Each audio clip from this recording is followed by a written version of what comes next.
جو ساتھی سنتوں سے فارغ ہو چکے ہیں اور یہ سب کو مکمل کر دیں۔ الحمدللہ نحمده ونستعینه ونستغفره ونؤمن به ونتوکل علیہ ونعوذ باللہ من شرور انفسنا ومن سیئات اعمالنا من يهد الله فلا مضل له ومن يضلله فلا هادي له ونشهد أن لا إله إلا الله وحده لا شريك له ونشهد أن سيدنا ومولانا محمدا عبده ورسوله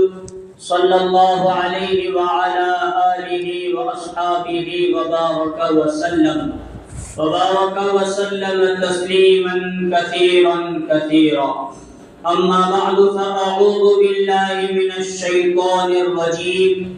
بسم الله الرحمن الرحيم وأن المساجد لله فلا تدعوا مع الله أحدا وقال النبي صلى الله عليه وسلم لا يؤمن أحدكم حتى يكون هواه تبعا لما جئت به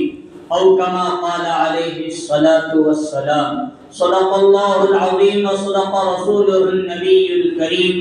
رب اشرح لي صدري ويسر لي أمري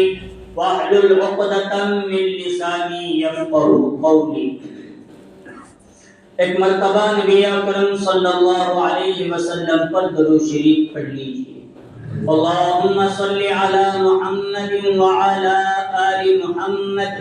كما صليت على إبراهيم وعلى آل إبراهيم إنك حميد مجيد اللهم بارك على محمد وعلى آل محمد كما باركت على إبراهيم وعلى آل إبراهيم إنك حميد مجيد۔ محترم بزرگوں اور عزیز دوستو، اللہ تبارک و تعالیٰ کا احسان، اللہ کا فضل اور اللہ کا کرم ہے کہ اللہ تبارک و تعالیٰ نے ہم تمام کو نماز جمعہ کے لیے اپنے گھر مسجد جلد سے جلد آنے کی توفیق نصیب فرمائی۔ جو باتیں کہی جائیں اللہ تعالیٰ ہم تمام کو ان باتوں پر ہمیشہ عمل کرنے کی توفیق نصیب فرمائے اور قیامت کے لیے ذریعہ مغفرت اور ذریعہ نجات بنائے۔ بزرگوں، دوستوں، عزیزوں، ہمیں آج کل ماحول ہمارے ہندوستان کے تعلق سے کیا شروع ہے، کیا ہمارے ملک ہندوستان کے اندر ہو رہا ہے، سب ڈھکی چھپی کوئی بات نہیں ہے۔ سب کو معلوم ہے کیا کچھ کیا جا رہا ہے اور کیا کچھ کرنے کا ارادہ ظالم لوگوں کا آج کل ہو رہا ہے۔ اس سے پہلے بھی وقف ترمیمی بل کے تعلق سے الحمدللہ ہم لوگوں نے بیانات کی، علماء اکرام نے، عوام نے اس کو سنا بھی، سمجھا بھی، اور بزرگوں کی طرف سے جو ہدایات آئے تھے الحمدللہ عوام نے ایک منظم انداز میں ان بزرگوں کے بتائے ہوئے باتوں پر عمل کیا اور ظالموں کو اس کا جواب دینے کی پوری امت مسلمہ نے کوشش کی اور کوشش کے اندر کامیاب ہوتی ہوئی معلوم بھی ہوئی۔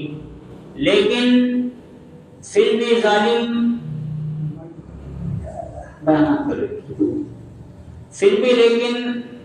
ظالم ہم لوگوں سے ہمارے مساجد، مدارس، خانقاہیں چھین کر ہم امت مسلمہ کو بد سے بدتر اور بدترین موت دینا چاہتا ہے۔ اب یہ وقف کہتے کس کو ہیں، اس کو اصل میں ہم لوگوں کو سمجھنا بہت ضروری چیز ہے۔ وقف کہتے ہیں اللہ کو راضی کرنے کے لیے اپنی ملکیت کی چیز اللہ کی ملکیت میں دے دینا، اس کے بعد میری ملکیت سے وہ چیز ختم ہو گئی، اب میں اس کا مالک نہیں رہا، اس کو واپس میں لینا چاہوں لے نہیں سکتا، میں نے اللہ کو دے دیا۔ اللہ کے بندوں کے امداد کے لیے، تعاون کے لیے، مدد اور نصرت کے لیے وہ سب چیزیں ہمیشہ استعمال میں آتی رہیں۔ یہ کوئی نیا طریقہ نہیں، خود نبی اکرم صلی اللہ علیہ وسلم نے کیا، صحابہ کرام نے کیا۔ حضرت عثمان غنی رضی اللہ تعالی عنہ کے متعلق آتا ہے کہ مدینہ منورہ میں جب نئے نئے صحابہ حضور صلی اللہ علیہ وسلم ہجرت فرما کر مدینہ منورہ تشریف لے گئے تھے تو وہاں ایک کنواں تھا۔ اب آج کل جیسے ہمارے یہاں ماحول ہے، پانی پڑ کر جا رہا ہے، پانی کا بھی حساب و کتاب ہونے ہے، یہ ہمارے دل و دماغ میں۔ مسجد کے تعلق سے بھی ہمارا وہی معاملہ، خود میرا بھی، ہم لوگ وضو کے اندر اتنا پانی بہاتے ہیں کہ اس کی پکڑ ہونے والی نہ اس کا استحضار مجھے ہے نہ آپ کو۔ اور ہماری گلیوں میں پہلے کا حال ایسا تھا، پانی کا قطرہ ملنا بڑا مشکل کام تھا، نالے آتے وہاں سے جانا پڑتا تھا، دھونا ہے بچھونا دھونا ہے تو وہاں دھونے کے لیے کنووں پر، نالوں پر، ندیوں پر جانا پڑتا تھا۔ لیکن اب ہر گھر کے دہلیز تک کیا کہتے ہیں نل، چابیاں پہنچی ہیں۔ اب پانی کے بارے میں زیادہ استعمال کروں گا، اس کے بارے میں ہمارے محلات میں جھگڑے ہوتے۔ یہ تو ہمارے یہاں کا حال جو پہلے سے پانی بھی ایک اعتبار سے کنویں تو گلی گلی میں محلے میں تھے، لیکن اب گلی گلی نل اور چابی پہنچ چکی ہے، اتنے جھگڑے ہو رہے ہیں۔ تو پہلے کا ماحول، پہلے کا علاقہ، خاص طور پر سعودی عرب، مکہ اور مدینہ، پہاڑی علاقہ، پانی ملنا بڑا مشکل تھا۔ تو مدینہ منورہ میں یہودیوں کی ایک آبادی تھی، اس میں سے ایک یہودی بڑا مالدار تھا، اس کا ایک کنواں تھا، اس کنویں سے وہ یہودیوں کو بھی پانی دیا کرتا تھا، مسلمانوں کو دینے میں ذرا ہچکچاتا تھا۔ یہودیوں کو جو پانی دیتا تھا کم قیمت میں، زیادہ مقدار میں پانی دیتا تھا۔ لیکن جب نبی صلی اللہ علیہ وسلم اور حضرات صحابہ تشریف لائے تو پانی کی ضرورت محسوس ہونے لگی۔ اب پانی انہوں نے اس سے طلب کیا تو کم پانی زیادہ مقدار میں اس نے بیچنا شروع کر دیا۔ اب صحابہ کرام کے اندر بھی بڑے مالدار صحابی گزرے ہیں، حضرت عبد الرحمن ابن عوف ہیں، حضرت عثمان غنی رضی اللہ تعالی عنہ ہیں۔ تو حضرت عثمان غنی رضی اللہ تعالی عنہ تک وہ بات پہنچی کہ مسلمانوں کو یہ بندہ پانی دے رہا ہے، کم پانی زیادہ پیسے لے کر، اور اپنی قوم برادری ہے ان کو کم پیسہ زیادہ پانی۔ مطلب یہ کہ مسلمانوں سے کتنی دشمنی ہے، اس دشمنی اور نفرت کا اظہار یہودی کر رہا ہے۔ تو حضرت عثمان غنی رضی اللہ تعالی عنہ اس یہودی کے پاس پہنچے اور اس سے کہا کہ میں تیرا کنواں خریدنا چاہتا ہوں، تو منہ مانگی رقم مجھ سے لے لے، کنواں میرے ہاتھ بیچ دے۔ اس نے سمجھا دو چار پیسے ہر روز کماؤں گا، اس سے بہتر ہے ایک جھٹکے میں بہت سارا پیسہ مجھے مل جائے گا تو کیا میرا بگڑے گا۔ تو حضرت عثمان غنی رضی اللہ تعالی عنہ نے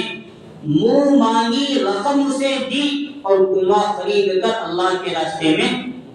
کیا کر دیا،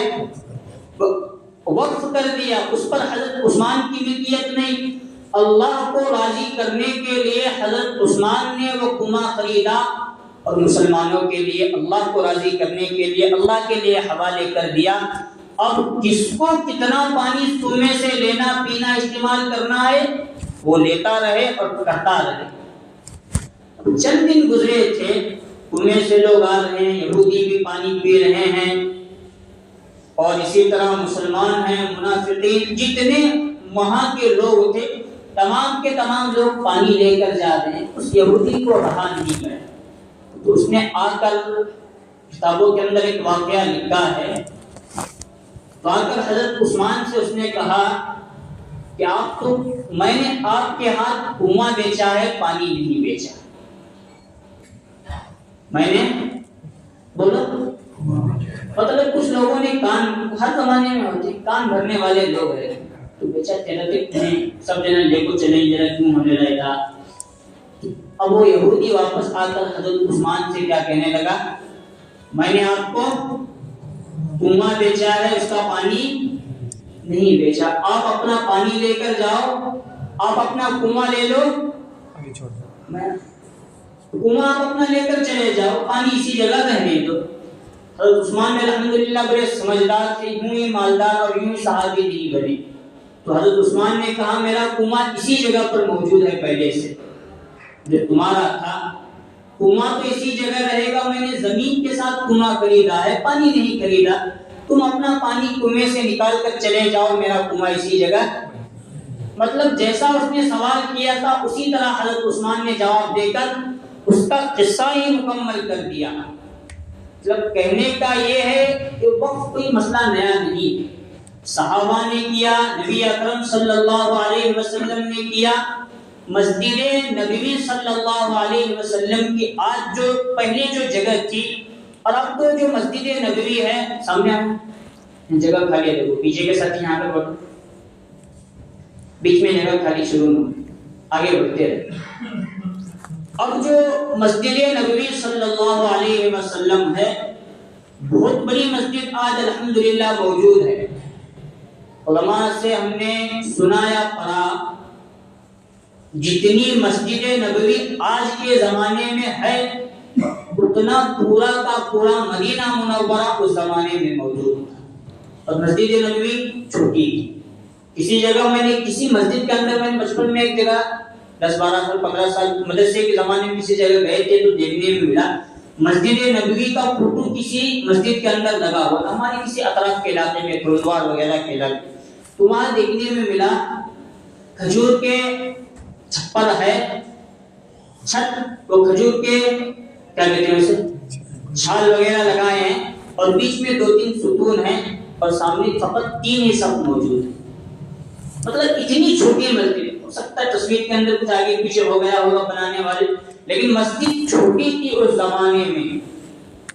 اس زمانے میں جب چھوٹی تھی، آپ صلی اللہ علیہ وسلم تشریف لائے، ہجرت فرما کر مدینہ منورہ تشریف لائے۔ حضرت ابو ایوب انصاری رضی اللہ عنہ کے گھر میں آپ صلی اللہ علیہ وسلم نے غالباً 6 مہینے قیام فرمایا۔ تو حضور صلی اللہ علیہ وسلم نے پہلے مدینہ منورہ میں قیام فرمانے کے بعد مشورہ کیا کہ میں اپنے لیے، اپنی بیوی بچوں کے لیے گھر یہاں بنانا نہیں چاہتا، وہ تو بعد میں اگر اللہ نے وسائل اور ذرائع نصیب فرمائے تو بن جائیں گے، لیکن سب سے پہلا گھر اللہ کا گھر مدینہ منورہ میں، اس کی بنیاد مجھے رکھنا ہے۔ اس کے بارے میں آپس میں مشورہ صحابہ کرام سے ہونا شروع ہوا۔ حضرت ابو ایوب انصاری رضی اللہ عنہ کے گھر ہی کے سامنے ایک جگہ خالی پڑی ہوئی تھی۔ حضور صلی اللہ علیہ وسلم کا دل اس جگہ پر آیا، اس جگہ کو مسجد کے لیے اور مسجد نبوی صلی اللہ علیہ وسلم کے لیے رسول اللہ نے پسند کیا تو اللہ نے بھی پسند کیا۔ یہ جگہ کس کی ہے؟ تحقیق کی گئی تو وہاں کے صحابہ کرام نے بتایا کہ 2 معصوم چھوٹے یتیم بچے ہیں، تو ان دونوں کی یہ جگہ ہے، اور وہ بچے بھی الحمدللہ مسلمان ہیں، اگر آپ کہیں تو ہم ان سے بات کر لیں گے، وہ جگہ ان سے بات کر کے مسجد کے لیے ہم وہاں مسجد کھڑی کی جائے۔ حضور نے سوچا کہ خود الفاظ نکلے، کل امت میرے بارے میں یہ سوال نہ کرے کہ یتیم بچوں کی جگہ پر پدرا کر کے حضور نے کیا بنایا، اور آج ہنگامہ ہے، مسلمانوں نے جگہ ادھر ادھر کی غفلت کر کے وہاں مسجد بنائی۔ حالانکہ مسائل موجود ہیں، جس جگہ پر مسلمانوں کی ملکیت نہیں تھی مسلمانوں نے قبضہ کر کے اپنی مسجد بنائی، اب قیامت تک یا اپنی موت تک مسلمان اس مسجد میں نماز پڑھیں گے، ایک نماز بھی قبول چندہ کیا جائے گا، زمین لی جائے گی، پھر چندے کے ذریعے یہ جیسے بھی اسباب پیدا ہو مسجد تعمیر کی جائے گی للہ اور اللہ کو راضی کرنے کے لیے، اس کے اندر مسجد میں نماز پڑھنے کا ثواب ملے گا۔ یوں ہی کہاں سے اٹھایا اور کہاں چل دیے، اس پر کوئی نماز اور کوئی ثواب عبادت قبول نہیں ہونے والی۔ تو حضور صلی اللہ علیہ وسلم نے سوچا یا خود فرمایا مناسب نہیں ہے یتیم بچوں کی سیدھا جا کر ان سے جگہ لے کر یا مسجد ایسی بغیر پیسوں کے لے کر کھڑی کی جائے، اچھا کام نہیں۔ اب صحابہ اکرام کے درمیان میں مشورہ ہونے والا لگا کہ وہ مسجد جتنی رقم وہ بچے بولیں گے وہ جگہ ہم لیں گے، اس کو حضور صلی اللہ علیہ وسلم کے تابع دیں گے اور اللہ کے حوالے کر دیں گے، تاکہ مسجد نبوی صلی اللہ علیہ وسلم کی بنیاد، سب سے پہلے مسجد کی بنیاد مدینہ منورہ میں قائم کی جائے۔ تو ان بچوں اور ان بچوں کے جو والی اور ولی کے ان کے پاس گئے، انہوں نے رقم پوچھی، انہوں نے رقم بتایا۔ حضرت ابو بکر صدیق رضی اللہ تعالی عنہ نے اکیلے تنہا اپنا مال اس مسجد کی جگہ کے لیے لگایا اور حضور صلی اللہ علیہ وسلم کے سامنے پیش کیا، اے اللہ کے نبی، اللہ کو اور آپ کو راضی کرنے کے لیے یہ جگہ میں مسجد کے لیے وقف اللہ کے لیے کیا کرتا ہوں، وقف کرتا ہوں۔ اب وہ مسجد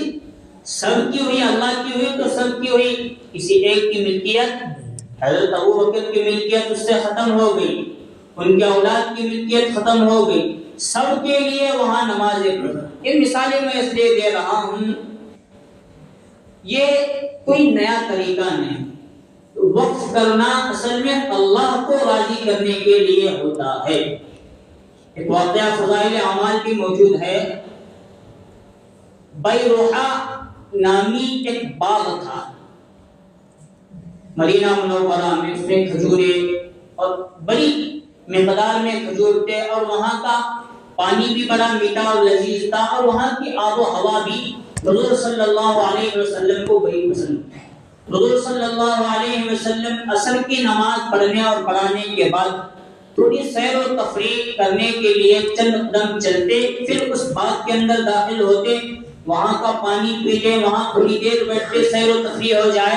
پھر آتے ازواج مطہرات کے یہاں تشریف لے جاتے، پھر مغرب کی نماز، پھر دیگر تبلیغ اور دیگر کاموں کے اندر مشغول ہو جائے۔ گویا وہ باغ حضور صلی اللہ علیہ وسلم کو بڑا پسند تھا۔ ایک مرتبہ ایک صحابی اس باغ کے اندر نماز پڑھ رہے تھے،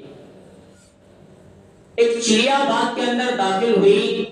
اور باغ بڑا گھنجان تھا، ادھر ادھر گھومی، وہ صحابی کے اطراف سے چکر لگا کر اس کو اپنی زبان میں کچھ الفاظ کہتے ہوئے یا چونچتے ہوئے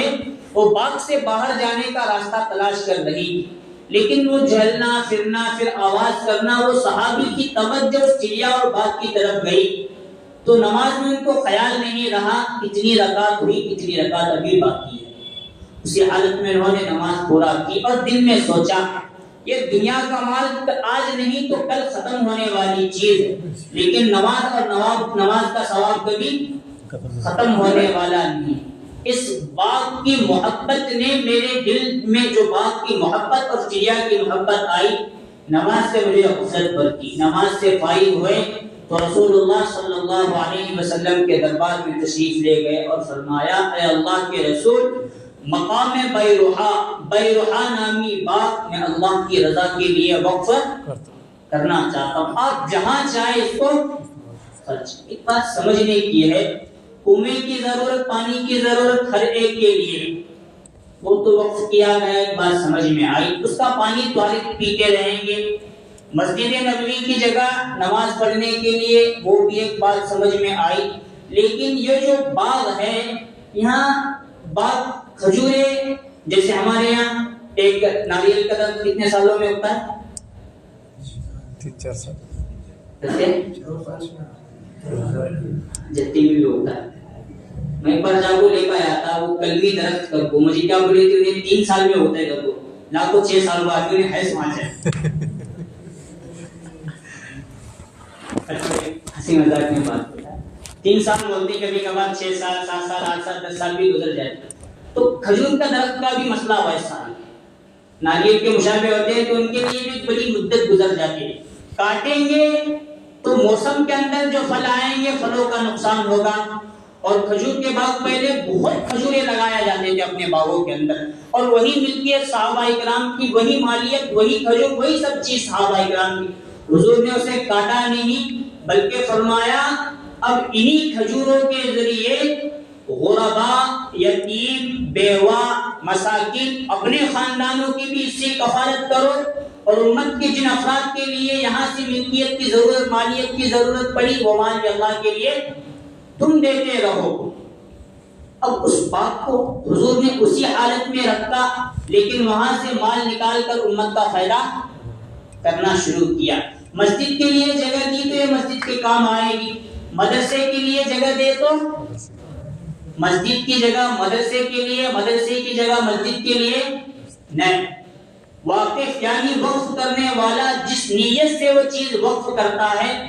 اسی نیت کا اعتبار کرتے ہوئے ان کاموں میں اس ملکیت کو، اس کام کو لانا ضروری۔ سمجھو کسی بندے نے 1 ایکڑ زمین اپنی مدرسے کے لیے وقف کی، وہاں مدرسہ بناؤ، بچوں کے لیے نماز پڑھنے کے لیے جگہ بناؤ۔ ہمیں اس کو بیٹھے، ہمارے یہاں کی مسجدیں ہیں تو ذرا ہم نے بھی وہاں سے کیا کی، 1-2 دکانیں باندھنے دو، پھر وہاں کے دکان کا کرایہ لے کر ہمیں اپنی مسجد کا خرچہ اٹھائیں گے، نہیں، مدرسے کے لیے ہے۔ اب مدرسے کے لیے ہی وقف ہے، یہاں کی مسجدوں سے وہاں کوئی سمن۔ اس مسجد کے لیے اگر کسی نے کچھ بھی زمین ہے، کھیت ہے وقف کیے، دوسرے مساجد کے لیے اس کا نہیں، دوسری مسجد کے لیے کیا تو یہاں جو کنواں کیا گیا تھا عام لوگوں کے لیے، تمام کے تمام عام لوگ اس سے فائدہ اٹھائیں گے۔ بات کیا گیا تھا تو بعد سے تمام لوگ اس سے امداد لیں گے، تعاون لیں گے، فائدہ اٹھا۔ اور حضرت عثمان غنی رضی اللہ تعالیٰ عنہ کی متعلق بات میں نے ایک چھوڑ دیا، آج تک حضرت عثمان غنی نے اس زمانے میں جو کنواں اور اپنا باغ وغیرہ چھوڑا تھا، اللہ کے راستے میں وقف کیا تھا، آج سعودی حکومت نے ان کے نام کا ایک بیان پکان کھولا اور سب سے زیادہ پورے سعودی عرب میں انہی کا پیسہ ہے۔ ان کا حضرت عثمان کا پیسہ آج بھی ہے، اور وہ پیسہ ہو رہا ہے پھر بھی امت کے لیے۔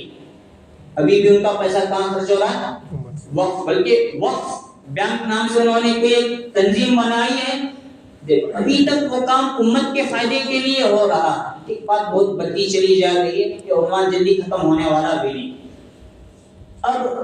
امت سے، امت کی روح کو اگر ختم کرنا ہے تو سب سے پہلے وقف کو اپنی تابع میں لانا پڑے گا، جسے ہمیں کسے بات سمجھ رہے ہیں؟ اگر امت کی جان نکالنا ہے تو بڑے بڑے بزرگوں نے، ہمارے آباء و اجداد نے، ہمارے باپ داداؤں نے اللہ کے لیے جو چیزیں وقف کی ہیں اس پر حکومت کو اپنا قبضہ جمانا پڑے گا۔ مطلب اب یہ چیز وقف کی نہیں، اس کی ہو گئی حکومت۔ اب یہ حکومت کے تابع میں گئی تو یہاں کسی کا کوئی چلنے والا مسئلہ، اب ہم جو کریں گے وہی برابر اور وہی صحیح ہوگا۔ مطلب ہم نے بیٹھے بٹھائے مان لیا جو کام کر رہے ہیں کرنے دو، کل چل کر اس مسجد میں نماز پڑھنے، اذان دینے، سجدہ کرنے کی اجازت ہمیں لینا پڑے گا۔ اجازت دے تو نماز پڑھیں گے، نہیں دے تو کہتے ہیں علماء سمرقند، تاتان، بخارا، بغداد اور بصرہ، کوفہ، یہ وہ علاقے ہیں ہر گھر گویا ان کا مدرسہ تھا۔ امام بخاری اسی جگہ بخارا سے پیدا ہوئے، امام مسلم نیشاپور سے پیدا ہوئے، ترمذی شریف ترمذ کے اندر لکھے گئی، بغداد میں پیران پیر شاہ عبد القادر جیلانی رحمۃ اللہ علیہ نے وہاں علمی سفر طے کیا، امام غزالی رحمۃ اللہ علیہ نے بغداد ہی سے پوری دنیا کے اندر اپنا ڈنکا بجایا، وہاں عیسائیوں کی حکومت قائم ہوئی تو سب سے پہلے انہوں نے وقف کی جائیدادوں کو، وقف کی چیزوں کو اپنے تابع لیا۔ پھر اس کے بعد یہ کیا کہ اگر آپ لوگ اپنی مساجد کے اندر، اپنے مدارس کے اندر دینی کام، نمازیں وغیرہ پڑھنا چاہتے ہیں تو پڑھو، ہم منع نہیں کرتے، لیکن مسجد آپ کی ہمارے تابع، مدرسہ آپ کا ہمارے، اور باقی چیز جو کھیت وغیرہ باغات تھے وہ اپنے تابع رکھ کر اس کی ملکیت اپنے خزانے میں جمع کر کے مسلمانوں کے ایک اعتبار سے کمر توڑی، لیکن سیدھا ان کو دین سے دور نہیں کیا۔ چند مہینے، چند دن گزرے تو اب مسجد کے اوپر ٹیکس لگا دیا، اگر اس مسجد میں آپ کو نماز پڑھنا ہے تو کیا دینا پڑے گا؟ ٹیکس دو، پیسہ دو، ماہانہ اجرت دو، اس کی تنخواہ دو۔ اب تھوڑا بہت پیسہ مسلمانوں کے پاس تھا اور دین تھا، دیندار تھے، چندہ جمع کر کے پیسہ دینا شروع کر دیا۔ چند مہینے گزرے تھے، اب مسجد کے ساتھ ساتھ ان لوگوں نے نمازی ٹیکس بھی قائم کیا، یعنی ہر بندے کو ہر مہینہ اتنا پیسہ دینا پڑے گا ورنہ نماز پڑھنا بند کر دو۔ مسجد کے اعتبار سے یہ تو دینا آسان تھا، سب کو مل کر تھوڑی رقم دینا تھا، لیکن ہر نمازی پر قائم کیے تو اب ذرا مشکل، لیکن پھر بھی جتنی رقم ان کے پاس تھی انہوں نے چند مہینے دینا شروع کیا۔ اب عیسائی لوگوں نے آگے یہ مرحلہ طے کیا، ان کے پاس خزانے موجود، وہ خزانے زمین سے نکالے ہیں تو زمین ہماری حکومت ہے تو خزانے بھی زمین کے ہمارے، وہ ہمارے تابع ہو، مطلب تمہارا پورا کا پورا مال ہمیں دے دو۔ اب جو پیسہ تھا وہ بھی دیے، مسجد کے لیے دینا بھی ان کے پاس مشکل ہو گیا اور نمازی ٹیکس بھی دینا ہوا تو مسجدیں کوئی نماز پڑھنے کے لیے آیا نہیں۔ ایک مہینہ گزرا تھا، انہی مساجد انہی مدارس کو انہوں نے چرچ بنائے، گدے اور خچر گھوڑے وغیرہ باندھنے کے استقبال انہوں نے بنا دے، تب جا کر وہاں سے دین مٹا ہے۔ ہم لوگوں کے لیے بھی ضروری آج کی اہم چیز، ابھی 2-3 باتیں ہیں وہ میں نماز کے بعد انشاءاللہ اعلان کروں گا۔ اب جو مسلمانوں کی سب سے بڑی ذمہ داری آج کے ماحول کے اعتبار سے ہے، اپنی مساجد کو ویران ہونے سے بچانے کے لیے ہم مسلمان کیا کر سکتے ہیں، کیا کریں گے؟ رمضان گیا، ابھی ہم نہ مسجد میں آنے کی ضرورت نہیں، آنا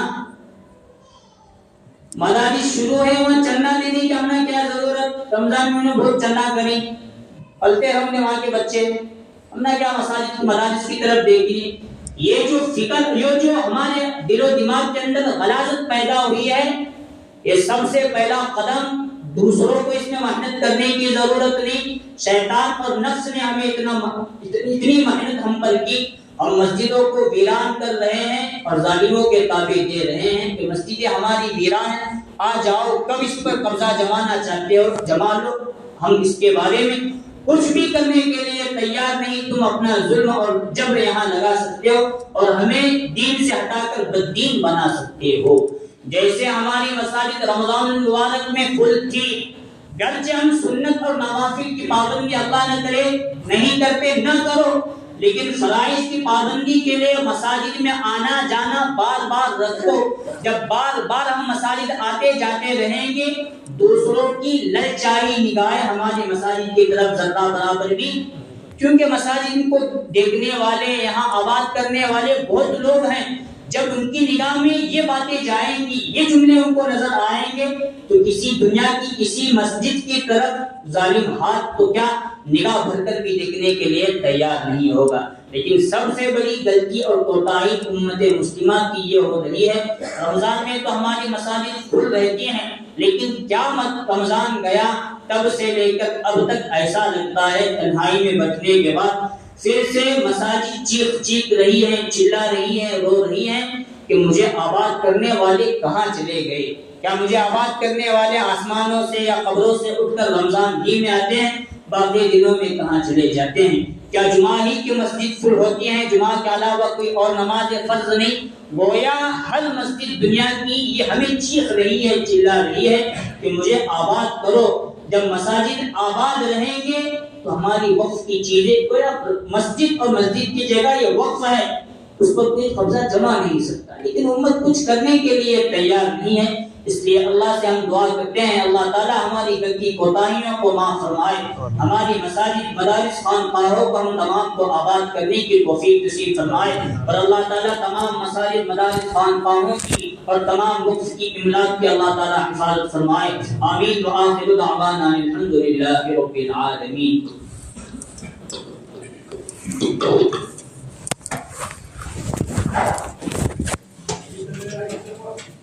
Now we're